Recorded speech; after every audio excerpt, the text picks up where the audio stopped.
আজ আমরা বানাবো মালাই সর্ষে ইলিশ।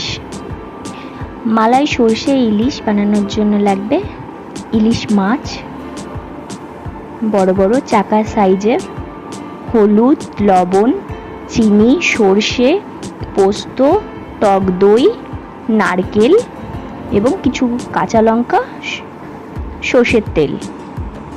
আমি হলুদ এবং লবণ ইলিশ মাছের চাকাগুলোতে দিয়ে দিলাম এবং সর্ষের তেল কিছুটা আমি দিয়ে দিলাম। তারপর ওটাকে আমি ভালো করে হাত দিয়ে মেখে নিলাম সুন্দর করে, যাতে হলুদ, লবণ এবং তেল দুপাশেই আমি ঘুরিয়ে ঘুরিয়ে মাখিয়ে নিলাম, যাতে সুন্দর করে লবণটা দুদিকেই লাগে। দেন কিছুক্ষণ রেখে দিয়েছিলাম ম্যারিনেট করে। একটা মিক্সিং জারের মধ্যে আমি পোস্ত, কাঁচা লঙ্কা দিয়ে দেব,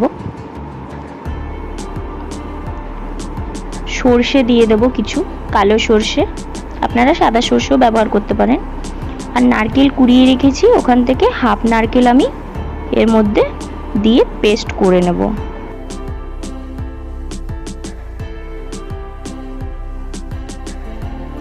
একটু জল দিয়ে দেব। দেন মিক্সিংয়ের জারের ঢাকনা আটকে আমি ওটাকে পেস্ট করতে দিয়েছিলাম। পেস্ট হয়ে গেছে। আমি ওই পেস্টটা যে মাছগুলো ম্যারিনেট করে রেখেছিলাম ওর মধ্যে দিয়ে দিলাম।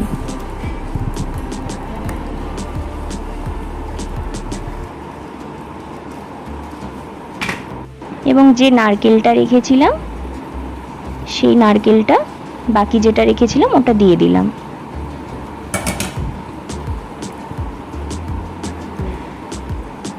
টক দই নিয়েছিলাম অল্প, টক দইটাও আমি ওর মধ্যে দিয়ে দিয়েছি।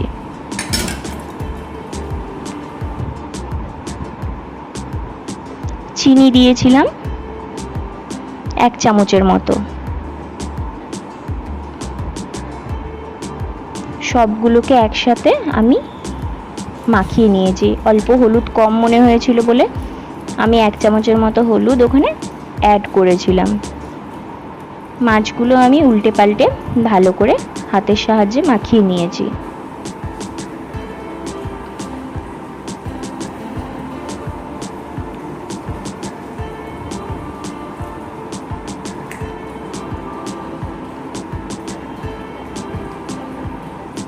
আমার মাছ ম্যারিনেশনের সময় আমি লবণ দিয়েছিলাম, যার জন্য আমি লাস্টে দেখে সব কিছু লবণ দেব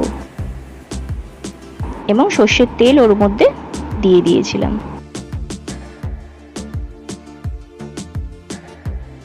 কাঁচা লঙ্কা ছিল, আমি কাঁচা লঙ্কাগুলোকে মাছের উপরে সুন্দর করে সাজিয়ে দিয়েছিলাম।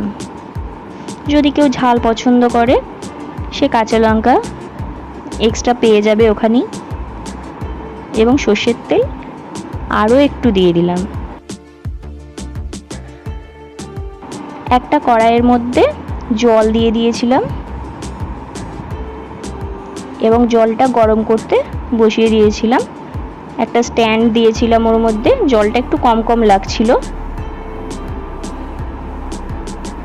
আমি ওই যেটা ম্যারিনেশন করে সমস্ত উপকরণ দিয়ে ম্যারিনেশন করেছিলাম ওটা দিয়ে দিয়েছি কড়াইয়ে। তো মনে হয়েছিল একটু জলটা কম, তার জন্য আমি আবার একটু জল দিয়ে দিয়েছিলাম কড়াইয়ের মধ্যে সেদ্ধ করার জন্য।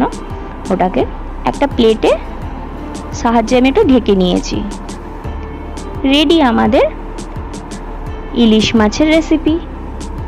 ভাতের সাহায্যে আমি এটাকে সার্ভ করেছিলাম। ভীষণই সুন্দর হয়েছিল খেতে।